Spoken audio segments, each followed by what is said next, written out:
there's data, Mike, but there's also old-fashioned motivation. You know, the great NFL coach Bill Parcells used to say, you are what your record says you are, and the internationals are 1-1-12 throughout the life of this competition. Do you use that as motivation at all, or is that unhelpful for what you're trying to accomplish in a few weeks' time?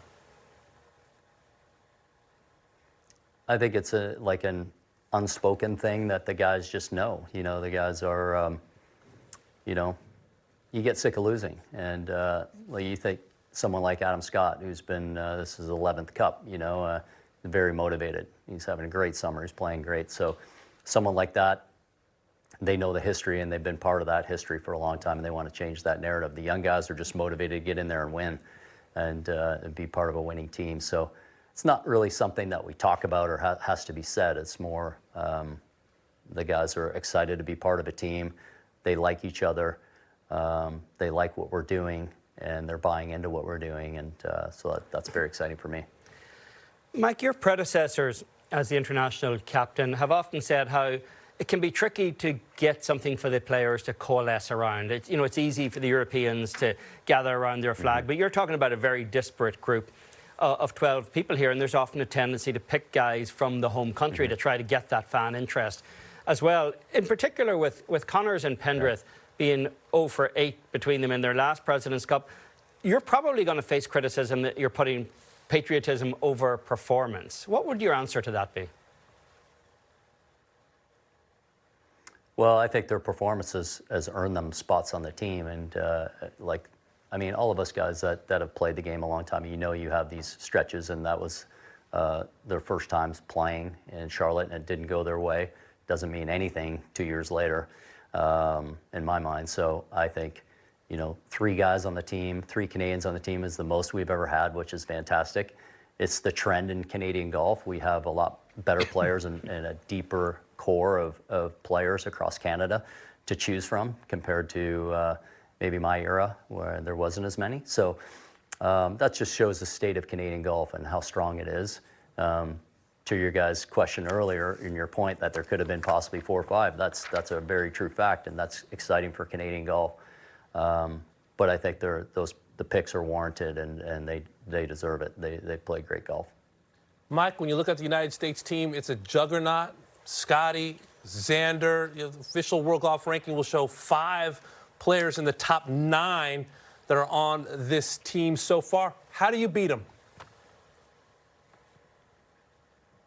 Yeah, no doubt. They're a strong bunch, and you know, golf's golf, and no one thought I'd, you know, match up against Tiger very well when I played him here years ago, right? I mean, it's just the fact. But you know, when you have heart and you believe in yourself, and our guys believe that we can win, and match play's different. It's a whole completely different animal. So I believe in these guys. I totally believe in that they're going to perform really well, and I think we have a great chance to bring the cup back to our side. So excited to see what happens in a few weeks.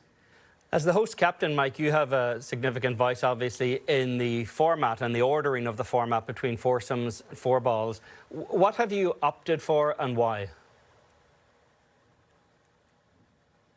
Yeah, we're starting with 4 ball on Thursday, and it's just that's what we're doing.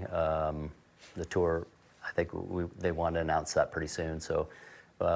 The stats have shown that's kind of favorable for our team, and we feel like we have some strong pairings there, and that's what we're starting with. Mike, are there things that you can do to the golf course, kind of bend it more toward your team's strengths? How aggressive will you be in that realm, or how laissez-faire will you be in that regard? Well, I'm not laissez-faire about it. You know, we've been doing some things around the golf course to make sure, or try to find some little advantages. And we're out here now at Royal Montreal. The course looks in great condition, and you know, we're trying to do a few things to find those edges to put them in our advantage, hopefully. Well, Mike, we're 3 weeks away from the President's Cup. One thing that became very apparent in Rome last year at the Ryder Cup was the gap between the end of the PGA Tour playoffs and almost a month to the President's Cup. And a lot of guys did not compete at all in that window. Do you have any sense of whether or not any of your team will compete anywhere between now and the President's Cup to try to maintain some kind of competitive sharpness? Yeah, I think some of our guys are going to play. I'm not sure how many guys are playing Napa, and there's the BMW tournament over on the DP World Tour the week before at Wentworth. So some of our guys are going to play, but look, they're they've had big years. It's not as long as a gap as that last Ryder Cup. It's 3 weeks in between, like you said, and we're confident that guys know what they need to do to stay sharp. Whether that's playing, working with their coaches, working on things that they know they need for Royal Montreal. Myself and the other captains are confident that the guys know what to work on and know what to do, and they'll be ready either if they're playing or just working on their game at home with their coaches.